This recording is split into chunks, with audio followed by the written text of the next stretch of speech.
So I'm traveling around looking at different stores to see the home decor options that are available for this fall. And it occurred to me that I do need to find a better way and at least some type of a system to see what I'm going to do with some of the stuff I already own and maybe evaluate what could be disposed of to make way for some of the new stuff that I want to purchase for the fall home decor season. And I went to Barnes & Noble and I was checking out some books for about 45 minutes on the topic of things like the ultimate organizational tips and tricks to transform your space, to learn how organization and a good clean environment can enhance your well-being, reduce stress, boost productivity, and leading to better moods and a more balanced life. And these kind of things, even though I don't really look at that too much, once in a while I do want to check out what ideas I can get from these type of books. And I put together some things that I think are noteworthy and maybe could help to kind of summarize what to do specifically if you are ready to begin purging and disposing of some items, whether it be to throw away or to donate. And a big question is, what do you do with some of these, items that you have laying around? How do you decide what to keep and what to prioritize for donations, etc.? So let's start with number one, and that is to create categories. And this is something that I saw in a few books, and that is to start by sorting items into 3 categories: keep, donate, and throw away. This initial step helps you see what you have and can help you make decisions more easily. Now, when I wrote these notes, I kind of drew out some of the signs that I might want to put up, and it occurred to me I don't have a label maker, but that's something that I might use to maybe make some crates or some bins to help make putting these items into actual categories, physically putting them into categories a little more easy for me, and just a better visual representation of that process. Plus, it'll just help me to actually get going and do it. Number 2 is to evaluate usefulness. And when I kind of took these notes, I did emphasize that you should ask yourself if you've used the item in the past year. If not, it might be time to let it go. So for sentimental reasons, some people consider keeping certain items. I do as well. But consider if they bring you joy or if they're just taking up space and basically collecting dust. Number 3, condition check. This is important because you want to assess the condition of each item. If it's broken, worn out, obviously, probably best to throw it away. If it's not working, items in good condition can be donated.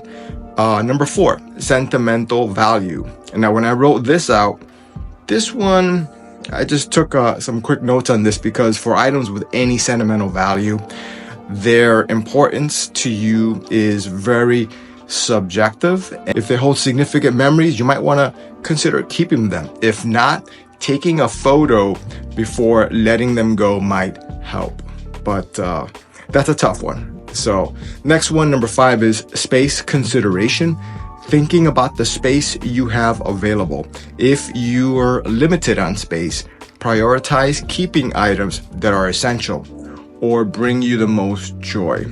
This is an obvious one, but you want to really be realistic about the available space that you have available so that you keep in mind that you can only keep so much and buy so much. So be very selective and creative about how you manage the space that you have. Next, number 6 is to set limits. And when I wrote this, I kind of copied some different thoughts on this from a few different books, but they more or less had the same meaning, and that is to decide on a limit for certain types of items. So for example, if you have a lot of clothes, set a limit on how many you'll keep and stick to it. And this is kind of related to just like having a plan in advance. And one of them is to kind of know in advance roughly how much of something you want to keep and more or less adhere to that.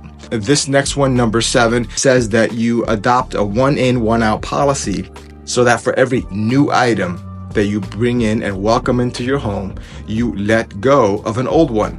This helps maintain balance and prevents clutter from building up again.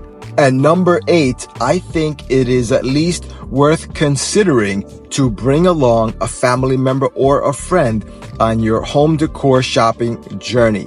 At the very least, they could help you to declutter around the house, which can help you to maximize space, or they can even just give you a second opinion and point out certain things that you already own so you don't have to repurchase them, which can save you money.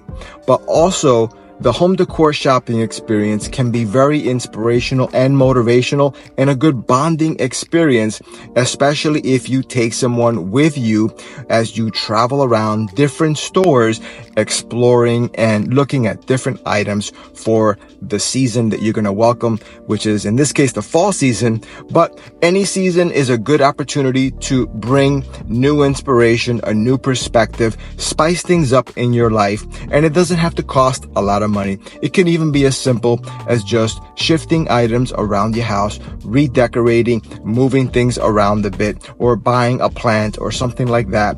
It's all about getting re-inspired, having a positive mindset, exercising your creativity, refreshing your space, establish a cozy atmosphere in your home, create festive vibes, give you a sense of accomplishment, and even boost your mood. Because if you redecorate or buy some new items in welcoming the new season, this can be a pretty easy way, economical way, and a fun way to really uplift your spirits and bring people along with you. This can be something that you can do periodically because the seasons come along every few months, and even if you go by the holidays or whatever the case may be, you just want to continue to find these new and fun, interesting ways to spice things up, change things around. After all, you don't want to be doing the same thing over and over again.